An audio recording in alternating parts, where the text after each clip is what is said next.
Full suspension fat tire e-bikes are fairly uncommon in our experience, so we were really stoked when we heard that Velotric was releasing this bike, which is the Nomad 2X. I've had the pleasure of reviewing every version of the Nomad since it was released. That includes the Nomad 1, the 1 Plus, and the Nomad 2, and every model has gotten better and better. So what differences does the Nomad 2X have, and is it the most comfortable and off-road capable bike of the bunch? Let's take a ride and find out.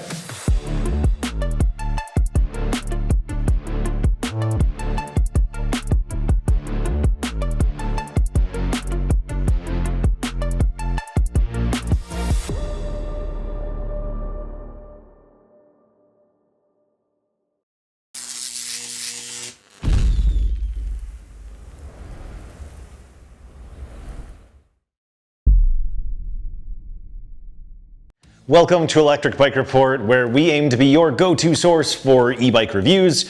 I'm John and I'll be your host for this video. Before we get started, please do us a favor and make sure you're subscribed to our channel so you can find your way back later on. And if our real-world testing and data-driven reviews help you decide on a bike, please also help to support all the hard work we put into our content by using the affiliate link in the description box below when you're ready to make a purchase. Administrative stuff aside, let's knock out this Nomad 2X review and start off with some highlights. The first thing that really stood out to me about this bike was just how versatile it is.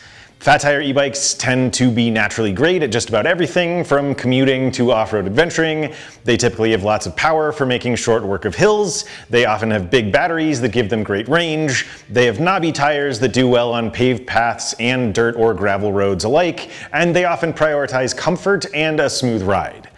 The Nomad 2X has all of these features, but it's a bit more versatile than your average fat tire e-bike because of its full suspension, which makes the ride on paved surfaces extra smooth and also allows this bike to tackle super rough terrain that would otherwise be jarring and uncomfortable on a hardtail bike.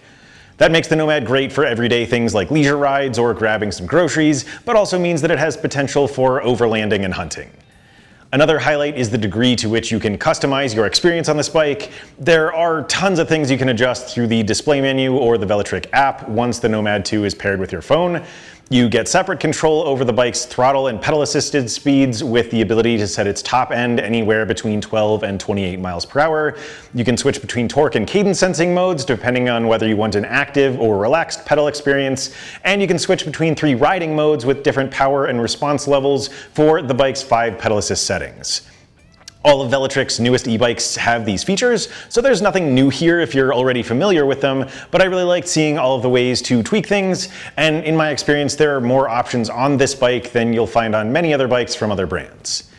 The last highlight to hit here is the Nomad's pedal assist system, especially in the torque sensing mode, where it feels really natural and responsive. Even in the low power assist levels, the motor delivers a helpful boost while still being light enough to give you a good workout.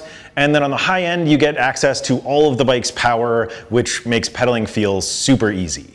We've seen Velotric's programming evolve as their bikes have, and I think the Nomad 2X feels really nicely dialed in. Going through the rest of this bike's specs and components, it has a custom 750 watt rear hub motor that peaks at 1400 watts and kicks out 105 newton meters of torque. The motor is paired with a 48 volt battery with 802 watt hours of capacity. It's also IPX7 waterproof and UL 2271 certified. The Nomad 2X has an 8-speed drivetrain with a 48-tooth chainring, an 11 to 40-tooth cassette, and a Shimano Acera derailleur. It's equipped with Tektro hydraulic disc brakes with 2 piston calipers, a 203mm rotor on the front wheel, and a 180mm rotor on the rear. The 26-inch by 4-inch knobby tires are made by Kenda. They're covered by plastic fenders, and there's an MIK HD cargo rack over the rear wheel that can carry up to a whopping 120 pounds. Looking at the suspension, both the fork and the rear shock use air instead of a coil. The fork is made by Trauma and has 120 millimeters of travel, so it's well suited for off-roading, and it also has a lockout and rebound adjustment. And then the shock is made by D&M and has 38 millimeters of stroke. There's a custom saddle, plastic pedals, and then an integrated LED light system with a 500 lumen headlight and a tail light with turn signals and brake light functionality. Up in the cockpit, there's an adjustable stem with 60 degrees of rotation, and then a set of 700mm handlebars with lock-on ergonomic rubber grips. The The bike's rapid fire trigger shifter sits on the right handlebar, there's a control panel on the left, and then the bike has a central color display. A few additional details. This version of the Nomad has an incredible 560-pound payload capacity and is advertised with a towing capacity of up to 1,000 pounds. It's UL 2849 certified. Our test bike weighed 88 pounds, including its battery. It ships as a Class 2 e-bike with throttle and pedal assist up to 20 miles per hour, but it can also switch to a Class 3. It comes in both a high step and step through frame with 2 color options each. The high step we tested comes in this royal blue and a rainbow black called Obsidian, while the step through is offered in sage and a red color called fig. That should cover all the basics though, so let's move on to our test sections and see how the Nomad 2 stacked up. As I mentioned earlier, the Nomad 2X has a Tektro hydraulic disc brake system, which is the TDK 171 model that we've seen on several other e-bikes before. We tested it on the Nomad here by pedaling up to 20 miles per hour, applying the brakes, and then measuring the distance the bike took to stop. We repeated this process 3 times, and the bike's final score, which is an average of those results, was 22 feet and 4 inches. So I compared that result to a selection of similar models we've tested recently, and those bikes averaged 22 feet and 5 inches, showing that the Nomad 2X is right around average with its stopping power. Now, that's fine on its own, as average performance means that a bike is spec'd appropriately, but it's important to consider that this bike is about 7 pounds heavier than average, which makes it harder to slow down. Velotric compensated for the added weight by using 2 different sized rotors. Most similar bikes we've tested had 180 mil rotors on both wheels, but the Nomad's larger 203 mil rotor up front helped to dissipate heat and stop the bike faster than if it had had 2 180 mil rotors. Going by feel, I'd say that everything checked out as well. The brakes had good bite and modulation. The bike stopped relatively quickly, although it did skid when braking hard, but not to an unusual degree. Overall, we give it 2 thumbs up for having safe and effective brakes. We have a few goals with our speed test. The first and simplest is to ensure that every bike reaches its advertised maximum speed. Next, we want to get an idea of the bike's programming to understand how its power is distributed across its pedal assist settings. And third, we test the throttle's acceleration to make sure it matches the style of the bike. In most cases, this only requires 1 or 2 or maybe 3 tests, but since the Nomad 2X has both torque and cadence sensing modes, as well as the ability to reach Class 2 and Class 3 maximum speeds, it was a little bit more complicated here. I mentioned earlier that the bike has 3 different riding modes with different power levels, so those are Eco, Trail, and Boost, and altogether there are 15 total pedal assist settings between them. To keep things relatively simple, I did 4 separate pedal tests using only the highest level, since we expect most riders will stick with that mode. I also did a throttle acceleration test while I was out on our local paved shared use paths, so let's see how the tests went, and we can go over the results once we get back here. All right, we are here for a speed test on the Nomad 2X. We're gonna do torque and cadence in Class 2 and Class 3 modes. So starting off here with no pedal assist, going kind of right around 10.5 miles per hour, maybe between 10.5 and 11, depending on the path. Yeah, okay, let's go up to PAS1. Oh, and yeah, so we are doing only boost mode here, but okay, PAS1 is a really nice level of power, actually. That's clearly helpful while also not being, you know, super high. We did get a nice 3 mile per hour difference in speed or so. So we're up to right around 14, maybe a little above. All right, let's go to PAS2. So motor's really quiet. It's delivering power very naturally, you know, with the torque sensor. So it responds to how much pressure I put on the pedals. And you can see, you know, here we are picking up some decent speed, going kind of between 17.5 and 18, I think. Yeah, that's looking about right. All right, let's go up to PAS3. All right, now here, starting to really feel more power as I'm pushing into the pedals. So before it felt really natural, this is definitely giving me a lot more return for my effort. And you can see we're actually up to about 21 miles per hour here. So I do have the top speed set to 20 in the bike's display, but you can see we're exceeding that a little bit here. Let's say around 20 and a half. Well, okay, so we kind of exceeded it, and then it seems like we're sort of falling back down a little bit. Interesting. All right, well, let's go up to PAS4. Don't really expect any difference here. Yeah, not really feeling anything changing, which makes sense. We're kind of at that limit already. All right, let's do PAS5. Yep, same thing, kind of between 20 and 20 and a half. Keeping it pretty steady. Like I said, we did have that sort of initial boost up to about 21, but then, yeah, it seems like we're, for a cruising speed, staying kind of between 20 and 20 and a half in the last three settings here. Okay, well, let's turn around and do the same thing in the cadence sensor mode. All right, so we are here for a class 2 cadence sensor test, heading back to the start of the trail, but you know, it's nice with the cadence sensing mode here where the speed limits of the bike are gonna be sort of preset. So I'm just sort of relaxing into the pedaling. I'm not really putting any effort on the pedals. And you can see in PAS1, we are going right around 10 miles per hour. All right, let's go up to PAS2. All right, kind of slowly ramping up there. Definitely was not punching me up to the new speed limit. So the new one looks to be, let's see, kind of right around 12 miles per hour. We shot up to about 13, but then it seems to be settling back down. Okay, let's go up to PAS3.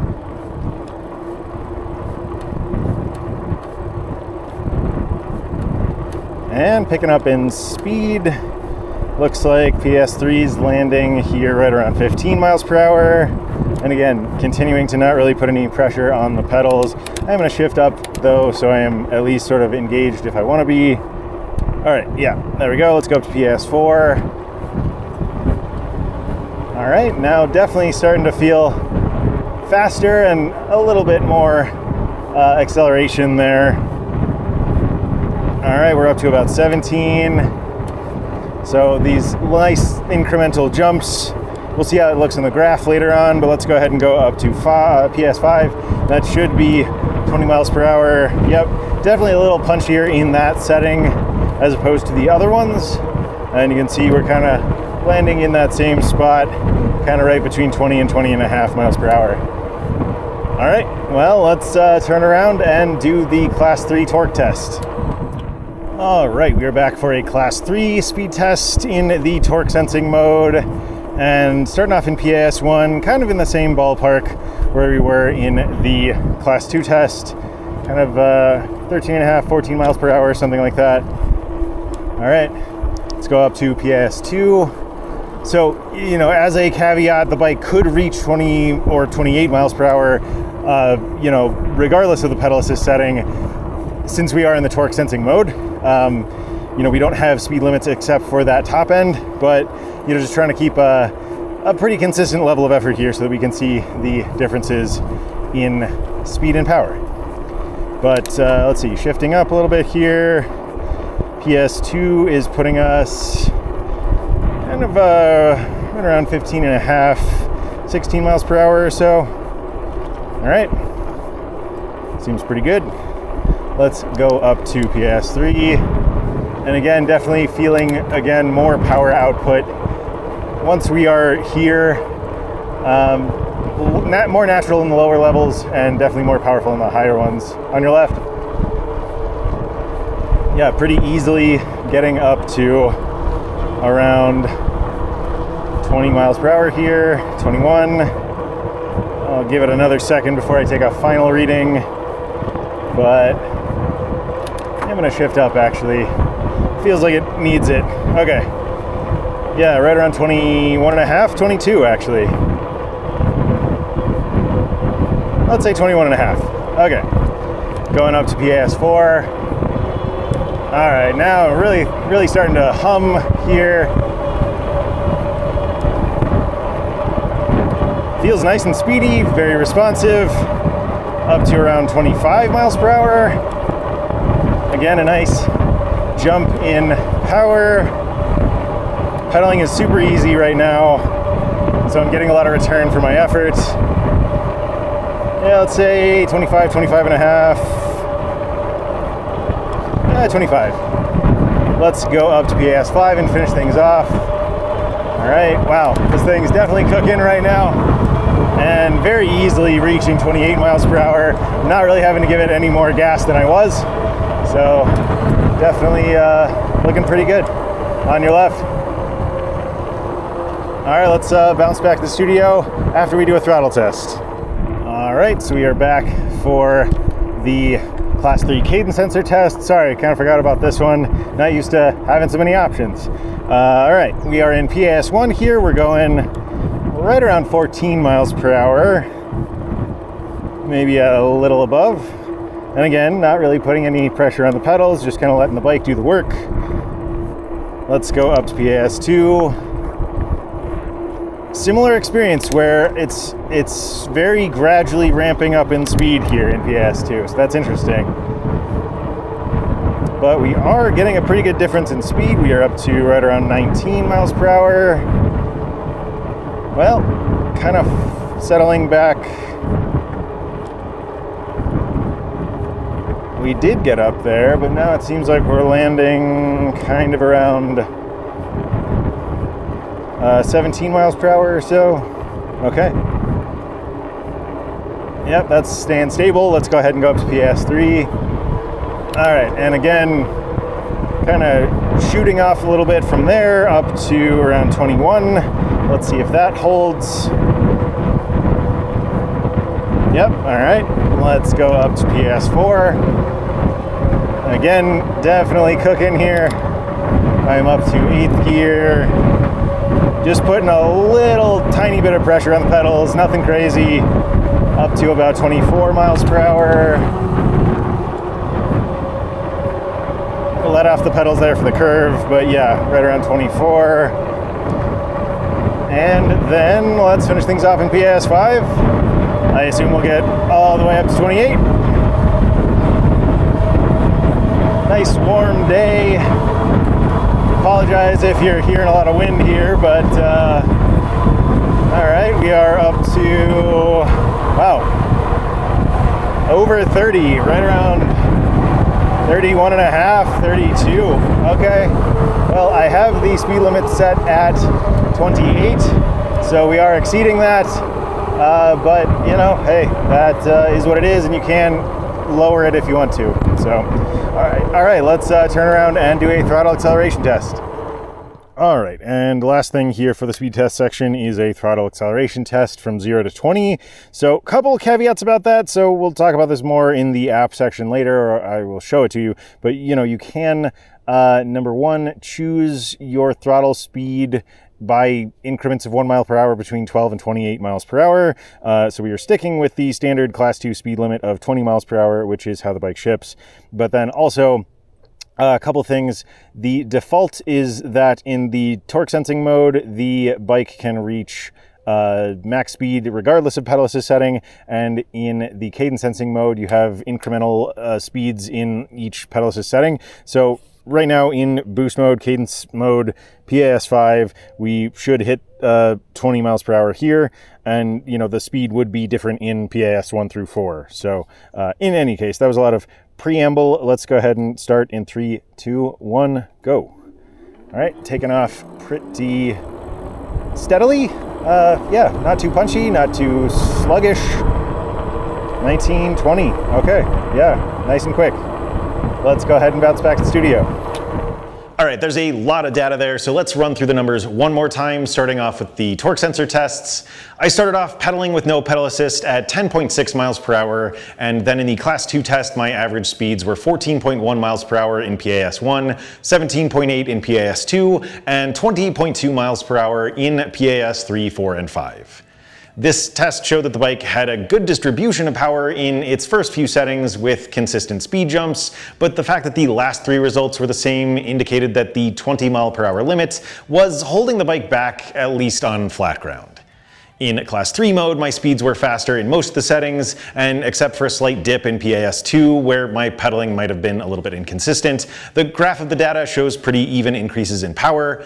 My speeds there were 13.9 miles per hour in PAS1, 15.8 in PAS2, 21.4 in PAS3, 25.1 in PAS4, and 28.2 miles per hour in PAS5.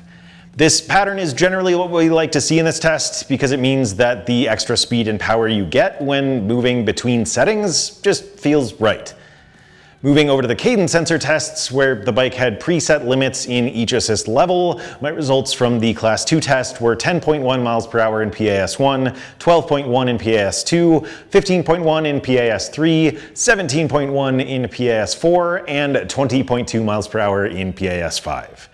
The Class 3 test was faster in all levels with a similarly consistent pattern of increasing speeds. I reached 14.1 miles per hour in PAS1, 16.9 in PAS2, 21.1 in PAS3, 23.9 miles per hour in PAS4, and 31.7 miles per hour in PAS5. Now, the bike's power levels in the cadence mode were also mostly evenly distributed, but as you can see there, I did exceed the 28 mile per hour limit that I set through the app by a pretty good margin. I'm not sure if there were some programming bugs that needed to be worked out, but I noticed that the speed limitations were somewhat inconsistent on this bike. Sometimes I could pedal over the limit that I set, and other times the bike would pull me back down to that limit. I'm sure this is something that could be fixed with a firmware update, so I don't think it should be a deal breaker, but it is something to be aware of. As far as the feel of the ride goes, I noticed that the 3 riding modes seem to adjust power levels and also the sensitivity of the torque sensor. So in eco mode, I really had to push into the pedals to get power, while boost mode required far less effort. As I mentioned in the overview earlier, the range of power levels offers a lot of options that I think would suit a wide range of riders, whether that means going out for some exercise or a casual cruise. The ability to switch between sensors means that you can choose either a natural feel similar to an analog bike, or a very low effort experience where the motor is doing most of the work. So with all the options, I think there really is just something for about everyone. Moving on to the throttle portion of the test, the Nomad felt strong and steady without being too punchy or feeling out of control. We'll take a look at how it did in our hill test later on, but generally speaking, the Nomad 2X looked very good here, so let's keep things moving and see how it did in our range test. Velotric advertises a range of up to 75 miles with the Nomad 2X and its 802 watt-hour battery. We tested the bike's minimum and maximum range in the real world by pedaling until the battery died in both the bike's highest pedal assist setting and the lowest setting we thought was practical. On the high end, we used PAS5 in boost mode, and on the low end, we went with PAS1 in trail mode because the power levels in eco mode required a bit more effort to access than we think most folks will likely want to put in. We also tested the bike in the torque sensing mode, so just know that if you prefer the feel of a cadence sensor, you will likely get fewer miles from a single charge than when using the torque mode. Our test riders went 37.1 and 69.3 miles, which landed pretty close to average when compared to the same pool of similar bikes we looked at in the brake test. Those bikes went 35.7 and 65 miles on batteries that averaged 888 watt hours. So the Nomad 2X came out slightly ahead with a significantly smaller battery, showing that its motor makes impressively efficient use of its battery capacity. Running the numbers, the other bikes used an average of 13.7 watt hours per mile in their low power test and 24.9 watt hours per mile in their max assist test. The Nomad 2X used 11.6 and 21.6 watt hours per mile respectively, so it was able to conserve 2 to 3 watt hours per mile in comparison, and that helped it go a bit further. We do think it would be possible to get more range when using the eco riding mode if you're comfortable with pushing a bit harder, but as it is, we're really pleased with these results. If you're using the Nomad 2X for leisure riding and commuting, we expect most folks will be able to get a few round trips in before needing to recharge. If you tend to spend more time in rougher environments, doing things like hunting or overlanding, you may end up on the lower side due to higher energy requirements, so we might recommend doing your own range test to see how the bike behaves where you plan to ride it. Either way, this bike comes with a 3-amp charger that should have the battery refueled and ready to go in about 5.5 hours when it is time to plug in. We recently moved our hill test to a location we're calling the Devil's Backbone, which is a half-mile climb with an 8% average grade that results in over 200 feet of elevation gain. And we chose this hill to be an endurance test for e-bikes. Our rider for this test is Justin, and he tested the Nomad 2X's throttle and its highest level of pedal assist. Let's see how his experience went, and we can discuss the results back here later on. Good morning. We are out on the Velotric Nomad 2X. Full suspension fat tire set to class 2 in throttle and pedal. And really curious to see how this one does. There's a lot of bike here, given the full suspension. And so far through this first section here, about 15.5 is kind of where it ticked at. It got up to 20 before. Looks like it's going to get to about 18, 19, just below 19 before this next steep section here. And so we're at 16.1, 15.5, 15.3, 15.1. Gonna kind of bottom out about 15.1 here, 14.8 actually. Slow down just a little bit to make this turn. Push that motor even more. See what it gets up to before this lamp post here. So we're at about 13.9, 14.5, 14.8. So got up to about 15.2 through there. Motor-wise, very quiet, quieter than I was expecting actually. So I'll let you listen here.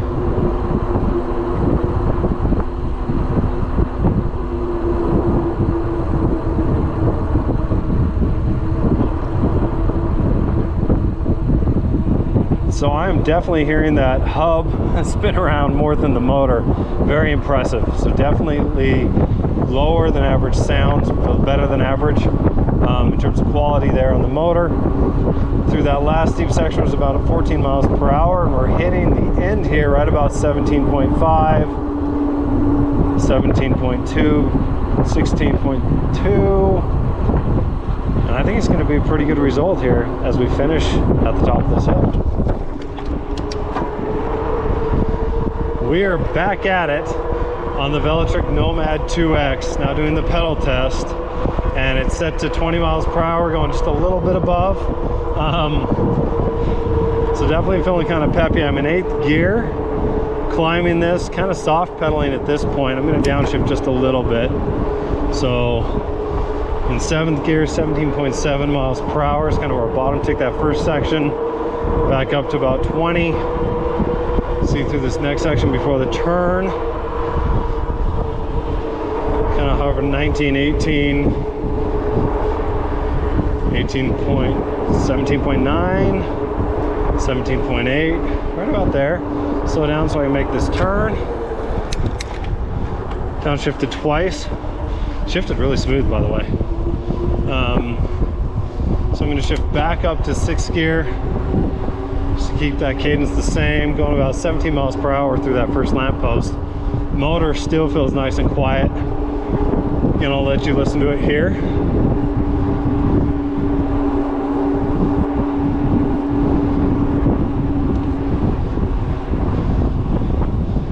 So yeah, very quiet. Haven't had to shift on this longer steep section, consistently steep section. And as far as how the motor, the torque sensor feels, very natural climbing the hill. I am more just soft pedaling on it, which for a bike, you know, this big, with that full suspension, it's kind of nice if that's what you're going for sure. I can get more out of it, I push more, but you don't have to, and I think it'll have really good results. Fat tire bikes tend to do very well in this test, and as you could see, the Nomad 2X had no trouble whatsoever.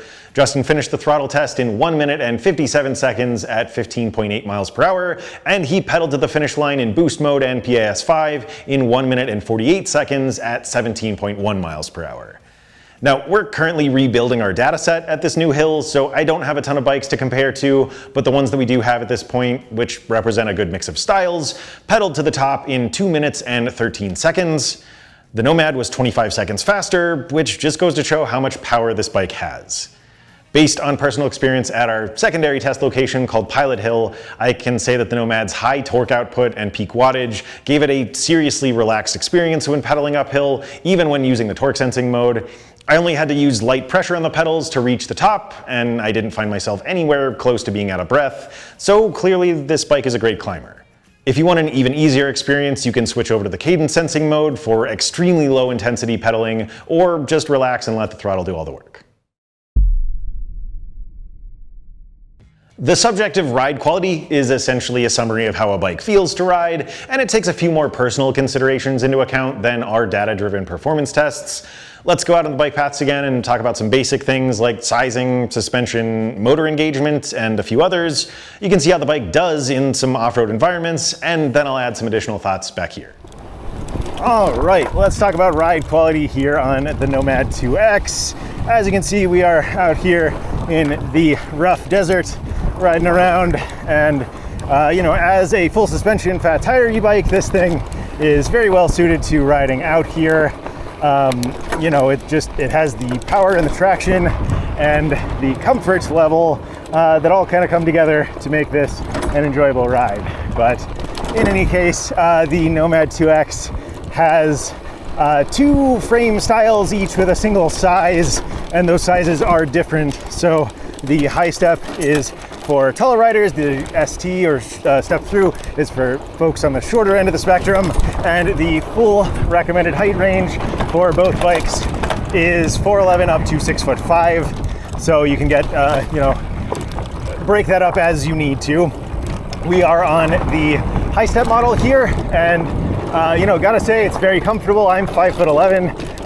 I will talk about kind of where I have things set and what I'm feeling, and then just the amount of adjustability on the bike. So you get different height ranges for the saddle height, depending on which frame style you choose. So the high step that we are on now is about 12 inches, and then the ST is about 9.5 inches. And let's see, you also have an adjustable stem up front so that you can change both the handlebar height and the reach, and then those affect your riding position a little bit. So I have the stem pretty well maxed out here at the 60 degrees of rotation.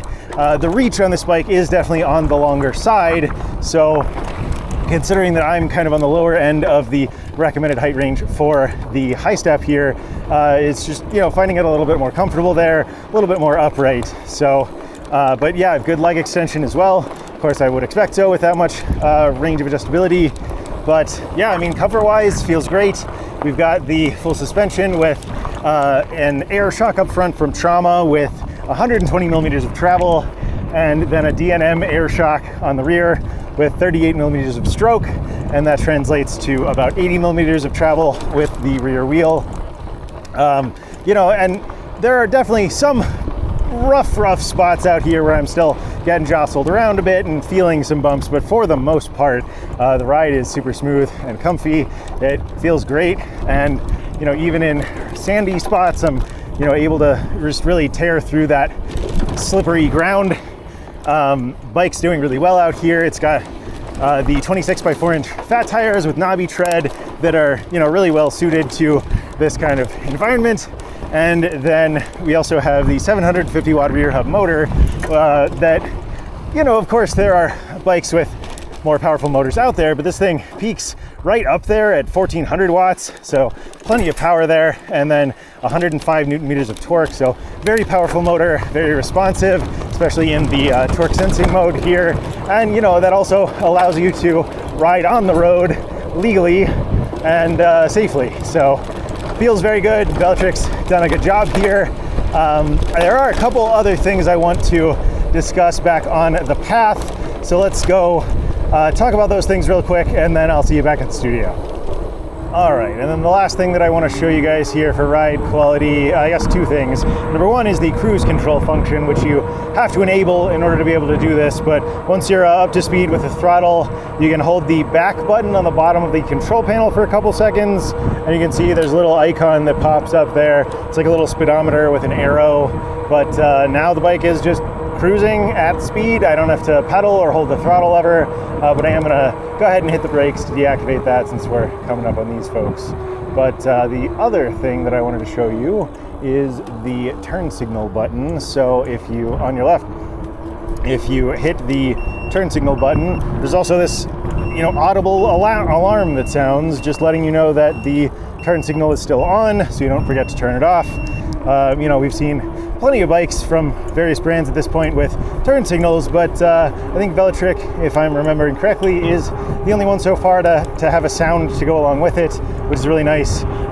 Sometimes you forget to turn them off if they don't have an auto off function. Some do, some don't. So just another really nice feature here that we don't often see. So kudos to Velotric, but that does it for ride quality. So let's go ahead and head back to the studio. I've got to say that I thoroughly enjoyed the added comfort of the rear shock on this bike, and I was really happy to see an air suspension with both the fork and shock as well, simply for its feel and adjustability. Speaking of adjustability though, it's a little unusual to see an adjustable stem on a bike meant for off-roading, but I think this was a way for Velotric to keep costs down with limited sizing options. The step-through frame for smaller riders fits those from 4'11" to 5'10", while the high step we tested is intended for taller riders from 5'10" to 6'5". I was able to find a comfortable fit on the high step here because of the adjustable stem, but the bike was sized noticeably large, and I do want to point out that the Nomad 2X has some significant differences in geometry when compared to the regular Nomad 2, in case you're considering both bikes. You can check out our written review if you want the numbers, but the 2X has a longer wheelbase, a shorter stack, and a longer reach, so it's a bigger bike with a more forward-leaning and stretched out riding position. If you like a bike with a sportier feel, I think you'll dig the Nomad 2X, but I found the bike's massive saddle to be a bit mismatched with its geometry. If you find yourself in my camp, you may want to switch that to a more slim, performance-style saddle just to complement the bike's feel. One other point of critique I want to mention is the abundance of pedal assist settings. As I mentioned in the speed test section earlier, I think there are enough options here to suit just about any kind of rider, but the Nomad's total of 15 settings felt like too many, and there was a fair amount of overlap between many of them. We'll talk more about the Velotric app shortly, which does a lot of things right, but we'd prefer a smaller number of pedal assist settings with customizable power output through the app or display. Those things aside, I think the Nomad 2X is put together well, it felt nice and sturdy, it handled well for its size, and it has a lot of cool features like the cruise control function, the 120-pound MIK HD cargo rack, which is compatible with tons of locking third-party cargo and passenger accessories, and even the hinged battery port cover that's a bit more user-friendly than the rubber stoppers on many other bikes. As we've come to expect from Velotric, the company packed a ton of value into this bike, and as I've touched on before, there are just tons of customization options. Let's head back outside one more time and talk about the Velotric app. I'll see you after that to talk about the bike's display, and then I'll add some final thoughts about this bike before we wrap things up. All right, let's go ahead and walk you guys through the Velotric app here. So you can see on the main app page, we have a picture of the bike. We have the name of the bike, which is customizable. There's a little icon showing that we are connected with it. You can see that the battery percentage lines up with what's on the display, and also the odometer. Let's double check that one. Yep, 144.4 there and 0.5 there, so pretty close. Okay, so we've got a few screens here to go through. We'll go ahead and jump into the sort of profile one first. Basically, this just shows the email address connected to the bike, a sum of ride data, and if you go in there, you can break that down further by day, week, month, and year. And it looks like this is tracking other bikes that I've reviewed as well. Cool. So you can change your units here. You can connect with Apple Health to synchronize there and auto synchronize if you want. And then there's some firmware and sort of back-end information there. But let's go ahead and go back here. You can see the start riding. That's what we were looking at while I was talking about ride quality just a little bit earlier. It kind of mirrors the information that is on the bike's display there as well. But if we back out of there and go into the bike settings, that is really kind of all the bulk of the customization options, and most or all of those are in the bike's display as well. So there you can change the name of the bike. You can switch between the 3 riding modes if you choose to there. You have a screen brightness setting with 5 manual settings and then 1 automatic function. You have your speed limits. So again, you can set the speed by 1 mile per hour, anywhere from 12 to 28 for both the throttle and pedal assist system separately. There's an auto power off function that gives you a few options for how long the bike will remain on if you don't turn it off and you just sort of walk away from it. We have the auto light function, so that's, a sensor built in so that if it gets dark or dim, that the lights will automatically kick on. We have the cruise control function that, once you're up to speed, if you hold the back button on the bottom of the control panel, that will engage the cruise control mode. We have this setting that allows you to choose whether or not the throttle speed limit is broken down into increments depending on the pedal assist setting. So right now the default is that does happen when you're in cadence mode, but in the torque mode you're able to go all the way up to the maximum throttle speed. And then we have the sensor swap function that allows you to switch between the torque and cadence sensing modes. We also have the units there as well, and you can get firmware updates, which looks like everything is currently up to date. And you can also unpair from the bike. But okay, that's the basics there, but let's go ahead and bounce back to the studio and we will take a look at everything in the bike's display. All right, let's take a look at Velotric's display here on the Nomad 2X. So up here in the top left, we of course have the battery charge level. We have a indication of the current riding mode, which you can change using the back button here at the bottom of the control panel. There's also an indicator for the light system, which you can turn on by holding the plus button, but the default is in automatic sensing mode. There's a speedometer in the center. There's also a power meter that shows you how much force the motor is putting out that kind of wraps around that. There's an indication of your pedal assist setting that is color coded over here on the right side. And then below that, you can see whether you are using the torque or cadence sensing mode, which you can access through the bike's display that we'll go over in a second. And then at the bottom, you have a couple pages of ride data here, starting off with your odometer and the total ride time. And then if you hit the mode button on the panel here, you can scan through some things. So there's the motor and controller temperature, very handy to keep an eye on, especially in warmer weather. There's trip distance and trip time. You can reset that through the bike's display menu. And then we have an average speed, max speed, followed by an estimate of your calories burned and the amount of CO2 you saved.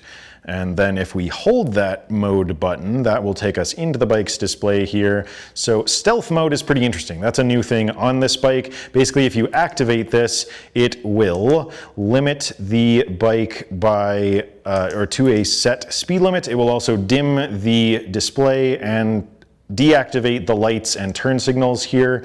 So you can see that you can adjust some of the settings here, the screen brightness and the speed limit of the throttle and pedal assist system. I'm going to go back and deactivate that though, and then save my setting. So then we have speed limit where you can change, again, the throttle and pedal assist limits separately, anywhere between 12 and 28 miles per hour. And then we have the sensor swap feature that allows you to switch between torque and cadence sensing modes. And there's something to agree to here, but then we're good. So this is where you clear your trip data. If you want to reset that computer, you have a screen brightness setting. You can change your riding mode through here if you don't want to just use the back button on the control panel in the main display. You have a function for the rear light, which basically affects how the brake light behaves. So the standard function is that the lights are constantly on and they get brighter when you squeeze the brake levers. There's another option that makes the lights flash and then flash brighter when you hold the brake levers. And then my preferred option is that they are steady and always on, and then they flash and get brighter when you squeeze the brake levers. So just a personal preference there, but obviously there's some options. There's the function for the automatic light sensor to activate your headlight and tail light. You have an auto power off function, just basically turns the bike off after a set time limit, depending on if you don't turn it off or not. And then this throttle limited is an interesting thing. So this basically assigns speed limits to the pedal assist, assigns throttle speed limits to the pedal assist setting if you have it turned on. So right now it is on in the cadence mode. So, your speed limit will match the pedal assist speed in PAS 1, 2, 3, 4, and 5. But then in the torque mode, with that off, you can reach 20 miles per hour regardless of which pedal assist setting you are in. And then we have the cruise control function that you have to enable here. And then, we covered how to activate that previously. We have the sound for the turn signals that, again, I personally like. I think that's a good feature, but you can turn that off if you don't like that. And then here's where you connect to the Velotric app. So if you pull, If you pull that up, that should generate a QR code that allows you to scan that using the app, and then that will pair with the bike. So yeah, there we go. And then you can set up the Apple Find My system here and reset it if you need to. Whoops, not gonna do that. And let's see, you have your units, so metric or imperial, a sensor calibration feature, and just some sort of back-end stuff with the firmware version. So that covers just about everything. So let's go ahead and wrap up the review and keep things moving. It's a little bit odd to me that full suspension fat tire e-bikes are fairly uncommon in the e-bike market. It seems like a no-brainer to appeal to the off-roading, hunting, and adventuring crowd, but I think even casual riders who stick to paved roads and paths would really appreciate the smoother ride that a full suspension offers. For those reasons alone, I think the Nomad 2X is going to fill a niche that has been somewhat lacking, but as a Velotric product, the bike offers great performance and a ton of awesome features that include a huge degree of customization. Looking back at our test results, the Nomad 2X generally came in right around average when compared to similar models we've tested, and that's great. It's clearly spec'd well, and it did its job in all areas of our testing, despite being a bit heavier than average because of its full suspension. We found a few areas of critique, including its somewhat overwhelming number of pedal assist settings, its limited sizing options, and some occasional inconsistencies in its speed limitations, but otherwise we liked its powerful motor, its responsive pedal assist system, its extremely high weight capacity, and all the ways that the feel of the ride can be tweaked and switched to suit the rider's preferences. We found that this bike had a great distribution of power and speed with its programming. It had an efficient motor that gave it excellent range. It had enough power to allow it to climb hills easily, and it has an effective brake system capable of stopping the bike safely. So if you're considering the Nomad 2X for camping, hunting, commuting to work, running errands, or just getting some exercise, we recommend taking a closer look using the links in the video description below. You can read our written review that goes into a bit more detail, or head over to Velotric's website if you're ready to make a purchase, or you want to see what other models the company offers. We'll also include a link for our review of the regular Nomad 2 in case you're considering both options. Just remember that we'd recommend this one for riders who like a sportier forward-leaning riding position versus the regular model's more upright ride. This one is also best for those who want the added comfort of a full suspension and the extra power of a more robust motor for handling rougher terrain. Anyway, if you found this review helpful, please give it a like, make sure you're subscribed, and let us know how you'd use the Nomad 2X in the comments section. But thanks for taking a ride with me today. Again, I'm John with Electric Bike Report, and this was the Velotric Nomad 2X.